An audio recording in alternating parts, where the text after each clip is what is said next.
80,000 बायका, 1,00,000 पोरं, 1,25,00,000 नातू. टेली मारा बर का. 80,000 बायका, 1,00,000 पोरं, 1,25,00,000 नातू. एवढी इस्टेट होती रावणाची. रावणाच्या घरात माणसं होती 4,30,000. 4,30,000. कोणत्याही मतदारसंघात रावण उभा राहिला असता. 4,30,000 गठ्ठा मतदान. फुटायचं नाही, कोणाला पाजायचं नाही. आता या आज जे निवडून येते नाही आणि एक करायचं फक्त, गेलेल्या पैशाची टॅली करायची आणि पडलेल्या मतदानाची टॅली करायची आणि त्याला भागायचं. एक मत केवढ्याला पडलं एवढी टॅली काढायची. खर्च कोणता काढायचा माहिती का? खांड खुंड, रसा बिसा, जुलाब बिलाब, उलट्या बिलट्या, रात्री वाटलेले वाटायला दिलेले सगळ्याची टॅली करा. सभेच्या खर्चाची टॅली करा, ग्राउंड साफ कपची टॅली करा, माईकचे वजा करा, कोंबडीचे वजा करा, रश्याचे वजा करा, कार्यकर्त्यांच्या रॅलीचे वजा करा आणि पडलेल्या मताला त्यांना भागा. केवढ्याला मत पडलं? एकही माणूस 10,000च्या खाली नाही. काढा नाही हिशोब, मी बराच हिशोब काढ सकाळी उठल्या उठल्या. एकही माणूस 10च्या खाली नाही. 10,000ला एक.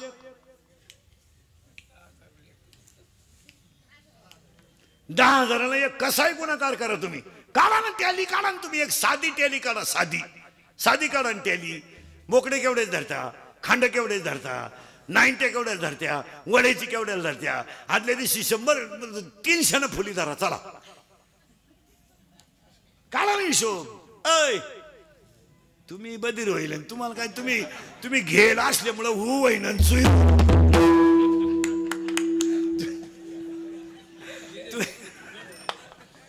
तुम्हाला द्यायला आपले 300 का बाबानं पाहिलं काय नु मरू द्या.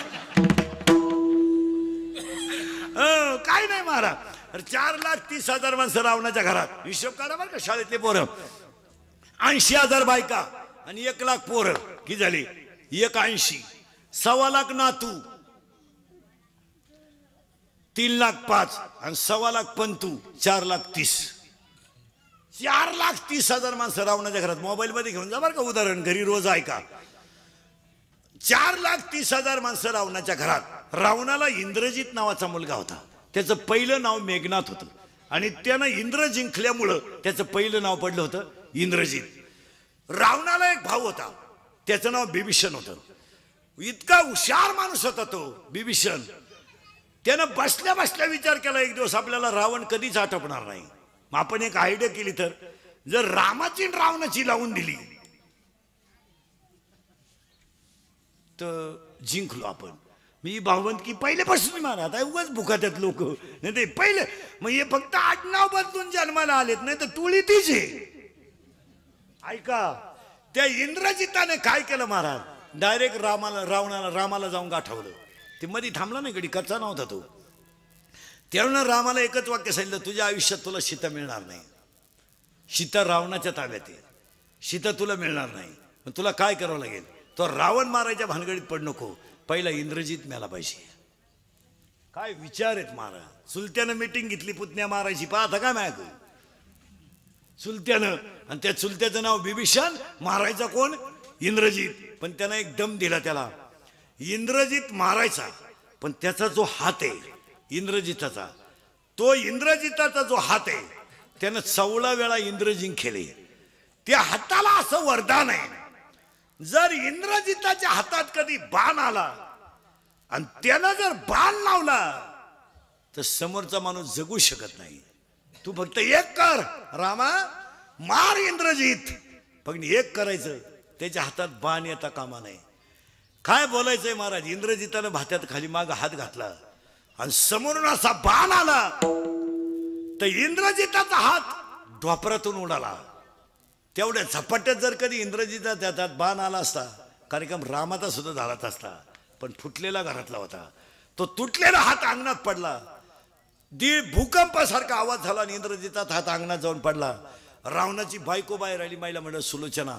तिचं नाव सुलोचना होतं. पतिव्रता होती. पतिव्रता कळतं तुम्हाला? म्हणजे परत माय 5 मिनिटं जातील असे. पतिव्रता ह्या शब्दाचा अर्थ असा आहे, पतीच्या अगोदर नंतर झोपते ना अगोदर उठते, तिला पतिव्रता म्हणतात. आपल्या घरात पाणी कोणता पितर आहे? पप्पा का मम्मी? पप्पा. बरोबर.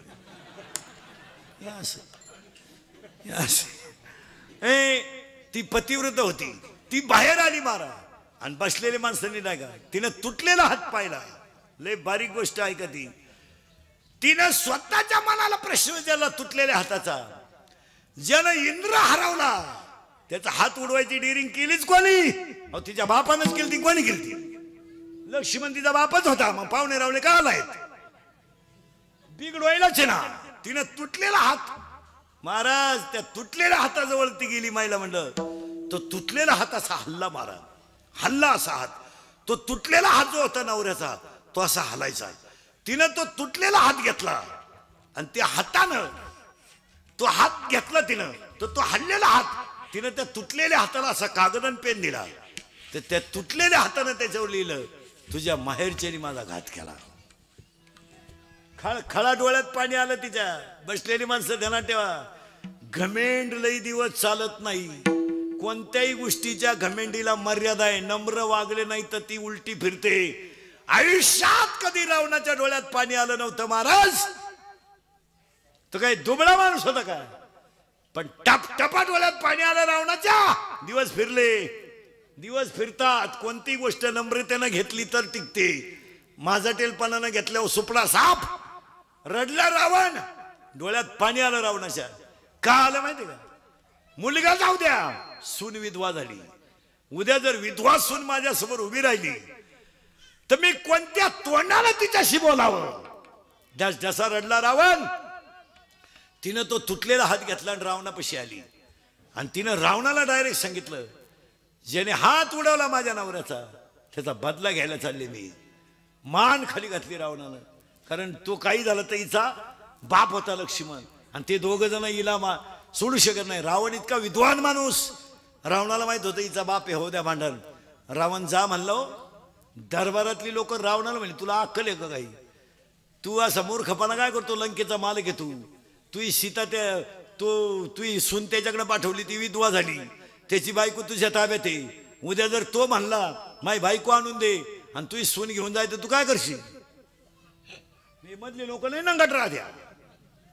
हे मधल्या लोकांची मेघ पा. तू काय करशील? त्या रावणाचं उत्तर मरेपर्यंत पाठ करा. रावण म्हणला, रावणाला ते सांगितलं जर तुझी सून त्याने तुझी सून दिली आणि मुलगी पाठवली तर तू काय करशील? रावणानं डायरेक्ट सांगितलं ज्या राज्यात रामासारखा राजा आहे त्या राज्यात स्त्रीवर अन्याय होणार नाही याची मला गॅरंटी आहे. काय विद्वान माणूस होता रावण महाराज. या पोथ्या वाचणारांनी रामायणकारांनी तो रावण पार उरफाटा बुंगावला. नाही तर इतका विद्वान रावण. रावण म्हणला ज्या राज्यात रामासारखा राजा आहे त्या राज्यात स्त्रीवर अन्याय होणार नाही. तुटलेला हात घेऊन ती आतमध्ये गेली. दिवस फिरले. दिवस फिरतात. मोटरसायकलवर चाललं तर कुत्र्याला लाथ आणते ती. ते लई दिवस नाही चालत. महाराज रावणाचे एकदा बाजू कच्ची झाली. कोण आहे महाराज? महिला मंडळ कधी ध्यानात ठेवायचं? नवरा येडा आहे, नवरा दारुड आहे, नवरा भोळा आहे, नवरा जुगारी आहे, कसंही असो पण तो त्या स्त्रीचा आधार आहे. एकदा स्त्रीचा नवरा गेला ना तुम्ही किती विद्वान असा बाजू कच्ची.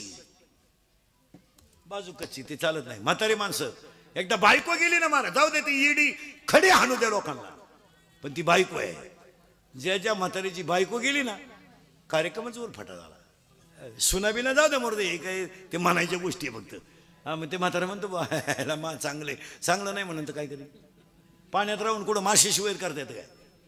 हो बायको कोणाशी कधी जाऊ नये महाराज. कितीही अडपट बायको असू द्या खडी हाणू द्या लोकांना पण बायको जाऊ नये. आणि कधी ध्यानायचं स्त्रीचा पती जाऊ नये. किती स्त्री सुंदर असू द्या काही असू द्या फार तिच्याकडे नोटाचे बंडल असू द्या ती गादीत नोटा घेऊन झोपू द्या काही असू द्या पण तिची बाजू कच्चीच आहे. वा तो खाटावर पडेला असू द्या ना 10 वर्ष तो त्या घराचा आधार आहे. असू द्या ना नाही काम करीत नाही करू द्या नाही आवता हाकीत नाही हाकू द्या नाही पाणी भरीत नाही भरू द्या नाही दूध काढीत नाही काढू द्या त्यानं काहीच नाही करू द्या पण वजन तर आहे ना. वा ते कशाला आहे? रावणाची सून विधवा झाल्यावर रावण सगळ्यात जास्त का रडला माहिती का? अरे माझी विधवा झालेली सून कुणाकडे पाहून जगेल. रडला रावण आणि रावण बायकोकडे गेला. महाराज पावसाळा संपल्यावर खेकडं निघत नाही. रावणाची बायको सुद्धा बदलली तर तुम्ही काय जगाचं घेऊन बसले. रावणाची बायको फिरली. माणसं म्हणते हे सर्व्हिसवाल्याला अनुभव आहे बायकांचा. सर्व्हिसवाल्याची बायको 1 ते 10 खास 10 ते 15 मीडियम आणि 28 ते 30 धावूनच उठे. बायको येते, माणसाची बायको जीवनात 3 अंकी नाटक करत असते. लग्न झाल्यावर नवऱ्याला चंद्रासारखी शीतल करते तेव्हा चंद्रमुखी असते. 2 मुलं झाल्यावर तापून उठते तेव्हा सूर्यमुखी असते. आणि 7 वर्षाच्या पुढे मारायला धावते तेव्हा ज्वालामुखी असते. बायको येते. लग्न झाल्यावर 3 वर्षात 3 वाक्य ऐकायला मिळतात. पहिलं वर्ष अहो ऐकलं का,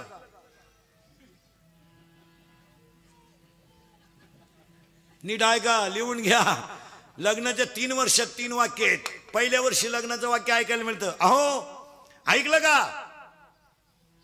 दुसऱ्या वर्षी पोर झालं ना, कान आहे का इकडं. आणि तिसऱ्या फुटले का कान, घ्या लिहून 3 वाक्य. रावणाची बायको रावणाजवळ आली आणि रावणाला काय म्हणली ऐका. रावणाची बायको रावणाला म्हणते तुम्ही जर एवढे विद्वान होते तर तुम्ही सीता पळून आणले हो, तुमची इच्छा का तुम्ही पूर्ण केली नाही. ढसा रडला रावण. काय बोलायचंय. रावण म्हणतो मंदोदरी अगं तोंडाला लगाम घाल, माझा मुलगा गेलाय, मी आयुष्यामध्ये संपलोय. ती म्हणती शास्त्राच्या गप्पा मला सांगायच्या नाही, तुम्ही सीता पळून आणल्यावर तुमची इच्छा तुम्ही का पूर्ण केली नाही. ढसा डोळ्यातून पाणी आलं आणि रावण मंदोदरीला म्हणतो मंदोदरे हनुमान येईल लंका पिटविली या भीतीला मी घाबरत नाही. मी 33 कोटी देव कोंडून टाकलेत, माझ्या घराला 9 ग्रहाच्या पायऱ्या आहेत, माझ्या पुढे हनुमान कोण. मग मंदोदरी म्हणते तुम्ही सांगा फक्त तुमची इच्छा का पूर्ण केली नाही. रडला रावण आणि रावण मंदोदरीला म्हणतो मंदोदरे मी माझी इच्छा सीता पळून आणल्यावर का केली नाही. ऐक ऐक मंदोदरी ऐक, मी सीता पळून आणली ना, सीता माझ्या ताब्यात आहे. मी माझी आजही इच्छा पूर्ण करू शकतो, उद्याही करू शकतो आणि आत्ताही करू शकतो. सीता माझ्या ताब्यात आहे.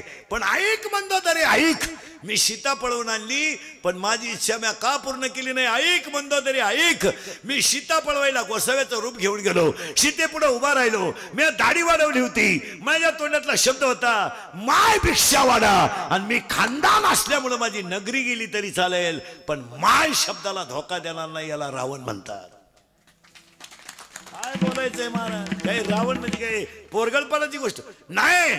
आणि मग महाराज बायको तर फिरली, मग ते दरिद्री उठलं, ती कुंभकर्ण ते बरं झोपेल होतं 6 महिने, ते उठलं आणि ते त्याला म्हणलं का रे तू जर एवढा हुशार होता, तू एवढा हुशार होता तर सीता पळून आणल्यावर तू रामाचे कपडे घालून तिला वश करायला का गेलता.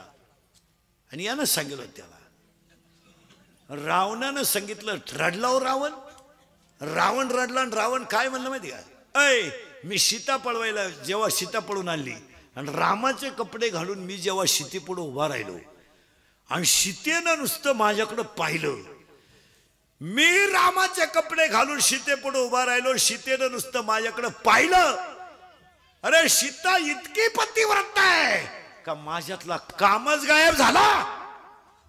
कामच गेला माझ्या अंगातला रे. मला मंदोदरीच माझी आई दिसायला लागली, आग लावत्या लंकेला. बापाच्या बायको स्टीम टिंब म्हणतात, बापाच्या बायको स्टीम टिंब म्हणतात.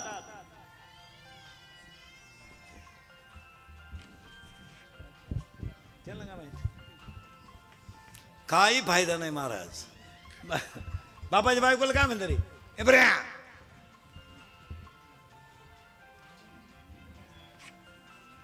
काय उपयोग नाही त्याचा. काय म्हणतात रे बापाच्या बायकोला, कोण मम्मी मम्मी. त्यांना काय माहिती इथून पुढे शाळेत हेच शिकवावं लागणार आहे मला. अजून 5 वर्षानं जर मराठी शाळेत गुरुजीला बैलगाडी शिकवायची असली तर त्यानं लाकडाची बनवून आणायची, याला बैलगाडी म्हणत. मग पोरं म्हणणार याला काय झुपत, मग गुरुजी म्हणणार बैल. मग एका गाडीला किती बैल झुपत, गुरुजी म्हणणार 2. मग ते पोरग म्हणणार गुरुजी आमच्या घरात तर एकच बैल आहे. गुरुजी म्हणणार कशावरून, तर म्हणणार माझी मम्मी पप्पांना म्हणते तुमच्या तन बैलात. मग तेव्हापासून ही एक बैलाची गाडी निघली. आता एकच बैल आहे. अहो एकानं 100 बाया घेतल्या कांदे लावायला, बायाने रोप उपटून ठेवलं सरीवर, मोटर चालू करायची कांदे लावायची. मोटर होती नदीला 3 किलोमीटर, ती अवलाद मोटर जवळ गेली खोक्याजवळ आणि मोबाईल आला. मग फक्त बटन दाबून यायचंय, तो तसा वाफ्यात आला.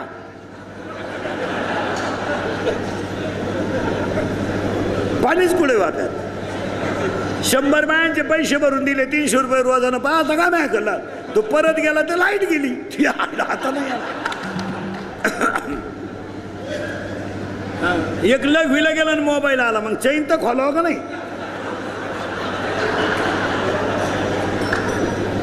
पागल झाली माणसं. हसण्यावारी गोष्टी नेऊ नका. मोबाईलचे वापर लिमिटेड करा.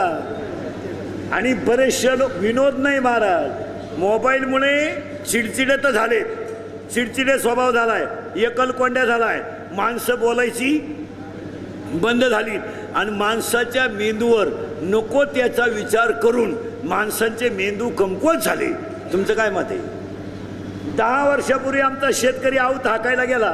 दुपारी आंब्याखाली बैल बांधून कडब्याची पिंडी घातली का बैलाच्या बैलगाडीचा जो जू आहे त्या जुआचीच त्याला उशी होती.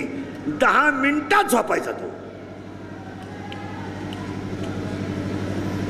पडला का झोपायचा, उठला का तवा काय, उठला का फक्त तोंड धुवायचं. शेतात का आता चहा आलाय, झोपला आऊत. आज माणसं झोपतच नाही. मोबाईल वापरणारी माणसं झोपत नाही. तुम्ही यांना कधी फोन लावा जागेच.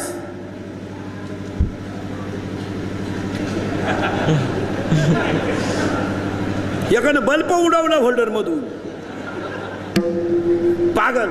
एकानं निम्म्या रात्री गोदडी फाडली, हो टारा गोदडी फाडली एकानं. त्याचा बाप म्हणला काल यानं खाट मोडली ना आज गोदडी फाडली, याला झालं काय.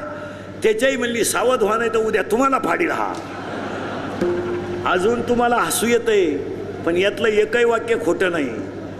अरे आपण लहान होतो महाराज तर आपली आई पोरग रडायला लागलं का एक आई बिचारी भाकरी तिनंच करायची आणि शेणही तिनंच भरायचं. भाकरी करताना आई पोराला चुली पुढं बसवायची, पिठाचा गोळा खेळायला द्यायची. उघडं बंब पोर अख्ख्या अंगाला पीठ चोळायचं. आई उठत नव्हती धुवायला, ती म्हणायची काठ होटन पोर संघच धुऊ. तसं ते भरलंयच, भरून द्यायची आई. लय रडायला लागलं ना आई भाकरीचा पापोडा काढायची वरचा, खाय पापोडा. पोरग सगळे भाकरी वेळेपर्यंत पापोडा शिकळत होतं. आज आया धडधडीत पोराला मोबाईल देतात. परिणाम ऐका, 20% माणसं पबजीनं मेली.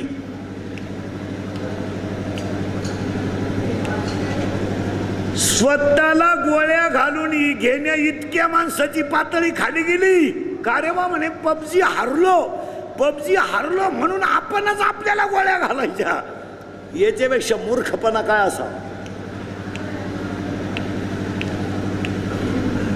असे केसेस आहेत. देवाने तुम्हाला दिलं तेवढं घ्या ना. काय मोबाईलचा फार वाटोळं झालं ना.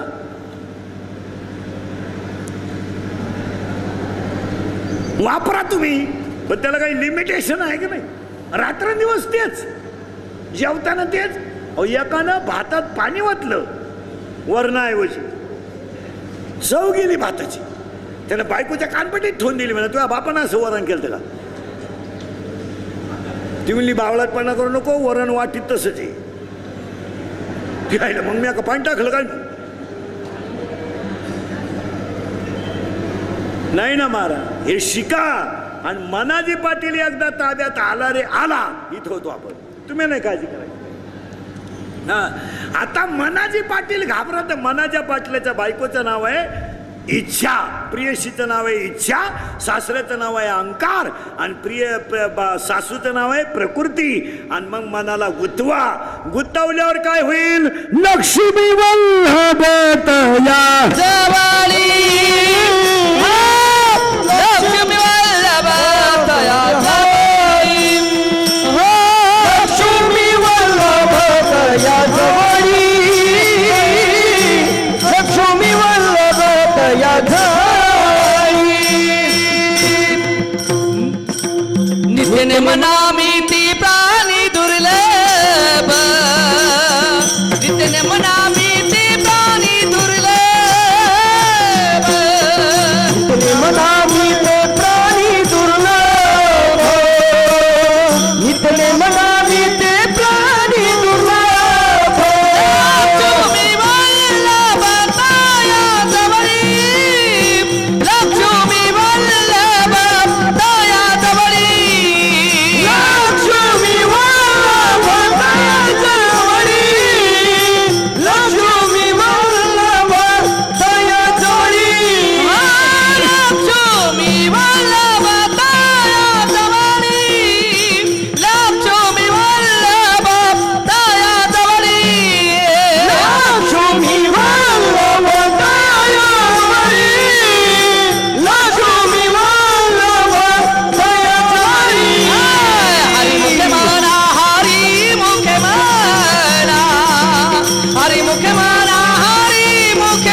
शिव